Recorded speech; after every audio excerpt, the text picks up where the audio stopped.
சட்டவிரோதமான முறையில் மானிய கற்களை ஏற்றுமதி செய்யும் சம்பவங்கள் அதிகரித்து வருவதாக கைத்தொழில் அமைச்சர் சுனில் ஹந்துனதி தெரிவித்துள்ளார். ஹெக்கடுவை பகுதியில் நடைபெற்ற மானியங்கள் மற்றும் ஆபரண வர்த்தக கண்காட்சியொன்றில் கலந்து கொண்டு அமைச்சர் இதனை தெரிவித்துள்ளார். மானியங்கள் வர்த்தகர்களுக்கு தேவையான உரிய வசதிகள் கிடைக்காததே இந்த நிலைமைக்கு காரணம் எனவும் அவர் சுட்டிக்காட்டினார். சட்டவிரோத முறையில் நாட்டிலிருந்து மானிய கற்களை வெளியேற்றும் போக்கு அதிகரித்துள்ளது.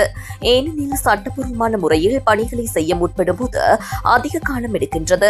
மக்கள் அலைய விடப்படுகின்றார்கள், லஞ்சம் கொடுக்க வேண்டியுள்ளது மற்றும் பல சிரமங்களுக்கு முகம் கொடுக்க வேண்டியுள்ளது.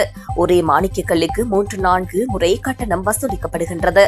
இதனால்தான் மக்கள் சட்டப்பூர்வமான முறையை தவிர்த்துவிட்டு சட்டவிரோத வழிகளில் கற்களை ஏற்றுமதி செய்ய தூண்டப்படுகின்றனர். இதனால் இந்த மாணிக்க கற்கள் மூலம் நாட்டுக்கு கிடைக்க வேண்டிய முறையான வருமானம் பதிவாவதில்லை. இந்த தொழில்துறை ஒரு சுதந்திரமான தொழிலாக இல்லாமல் இருப்பது இதற்கு காரணம். இத்துறையில் ஈடுபடுபவர்களுக்கு இதில் நிலைத்திருக்க வேண்டும் என்ற ஆர்வத்தை ஏற்படுவதை விட இத்தொழிலின் மீது வெறுப்பை உண்டாக்கும் நிலையே காணப்படுகின்றது. இதனால் உண்மையான வருமானம் வெளிப்படுத்தப்படுவதில்லை.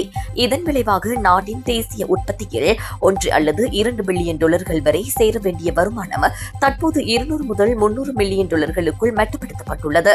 கடந்த காலங்களில் மானியக்கல் தொழில்துறையூடாக பெறக்கூடிய உண்மையான வருமானம் நாட்டுக்கு கிடைக்கவில்லை. எமக்கு ஆண்டுதோறும் 200 முதல் 300 மில்லியன் டாலர்கள் போன்ற மிக சிறிய வருமானமே கிடைக்கின்றது. ஆனால் பெறுமதி சேர்ப்பு மற்றும் அபிவிருத்தி ஊடாக இதனை பாரிய வருமானமாக மாற்ற முடியும்.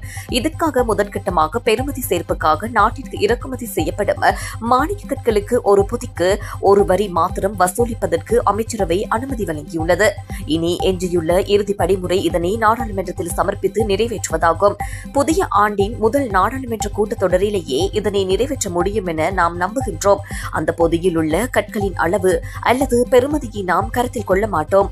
எமது நோக்கம் மாணிக்க கற்களை இலகுவாக இலங்கைக்குள் கொண்டு வருவதாகும். அதன் மூலம் செய்யப்படும் பெறுமதி சேர்ப்பின் ஊடாகவே நாட்டின் வருமானம் அதிகரிக்க வேண்டும் என அவர் தெரிவித்துள்ளார்.